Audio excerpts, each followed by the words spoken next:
Hartlike goeiemôre, dit is maandagoggend, dit is die 1 Junie die jaar 2026, omtrent nou regtig in die helfte van hierdie jaar alreeds nie. Waar loop die tyd heen voor jy oë uitvee dan, soos al jy hierson beplan almal weer Kersfees en etes en al daai van dingetjies. So tyd loop verskriklik, tyd wag vir niemand nie, né?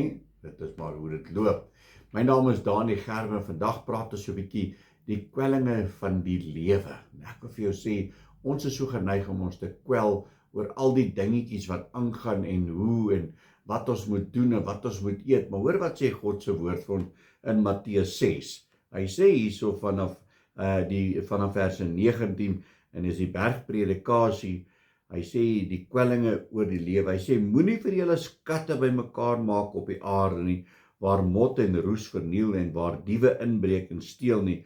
Maar maak vir julle skatte bymekaar in die hemel, waar geen mot of roes verniel nie, waar diewe nie inbreek en steel nie, want waar julle skat is, daar sal ook julle hart wees. En nou ons is baie keer is ons geneig om so te stres oor al ons goedjies en alles wat ons het en wat daarvan gaan word en dit. Maar hy sê hierso vir ons in verse 25 as ons gaan lees. Hy sê daarom sê ek vir julle, moenie julle kwel oor julle lewe, wat julle sal eet en wat julle sal drink nie, oor julle liggaam, wat julle sal aantrek nie. Is die lewe nie meer as die voedsel en die liggaam as die klere nie? Kyk na die voëls van die hemel, hulle saai nie en hulle maai nie en hulle bring nie bymekaar in skure nie, en tog voed julle hemelse Vader hulle. Is julle nie baie meer werd as hulle nie? Wie tog onder julle kan deur hom te kwel een el by sy lengte voeg nie? Is dit nie maar die waarheid nie?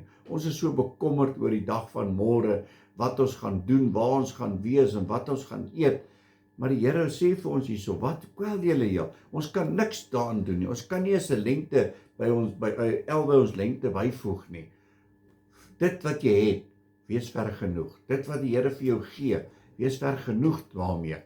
En verder gaan ons aan. Hy sê in verse 28, en wat kwel julle oor julle klere? Let op die lelies van die veld, hoe hulle groei, hulle arbei nie en hulle spin nie.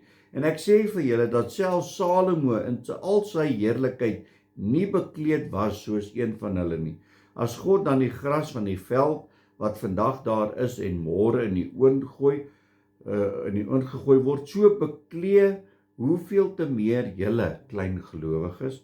Daarom moet julle nie kwel en sê, wat sal ons eet, of wat sal ons drink, of wat sal ons aantrek nie. Want na al hierdie dinge soek die heidene, want julle hemelse Vader weet dat julle al hierdie dinge nodig het. Abba Vader weet dat ek en jy moet klere aantrek. Die Here weet ons moet eet. Hierdie liggaam het voedsel nodig. Die Here weet al hierdie goeders. Hoekom kwel jy daaroor? Wat gee jy dit nie net vir die Here nie? Sê Here, U weet, want die Here weet reeds. Maar hoor wat sê God se woord in hierdie gedeelte is baie belangrik. En dit is in vers 33.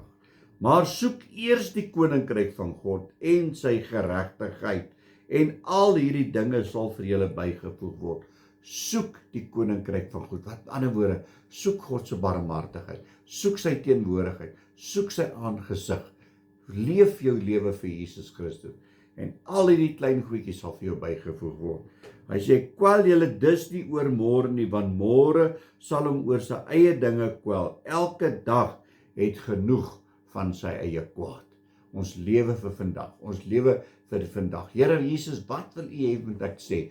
Wat moet ek doen? Wat moet ek aantrek? Here, gee vir my. En ook daarmee saam, as jy het om iemand anders te help, doen dit. Want dis wat die Here van ons verwag. Amen. Kom ons bid saam. Halleluja, Abba Vader. Here, baie, baie dankie vir U woord. Ja, Here, ons kwel onsself so baie oor ons werk, oor ons huis, oor ons kinders, oor al die dinge, oor wat in my koskas aangaan, wat is in my yskas, wat is in my bankrekening. En Here, U woord sê baie duidelik, soek die koninkryk van God, soek sy geregtigheid, en al hierdie goed sal vir jou bygevoeg word. Here, help ons, laat ons nie daaroor sal bekommer nie, maar sal weet, Here, U is God, U is in beheer, en U is in beheer van my lewe, en ek eer U daarvoor in Jesus naam. Amen en amen. My liewe boetie en sussie in Christus, gaan uit op hierdie maandag en onthou, alles wat jy doen, moet jy God kan verheerlik, né? God bless.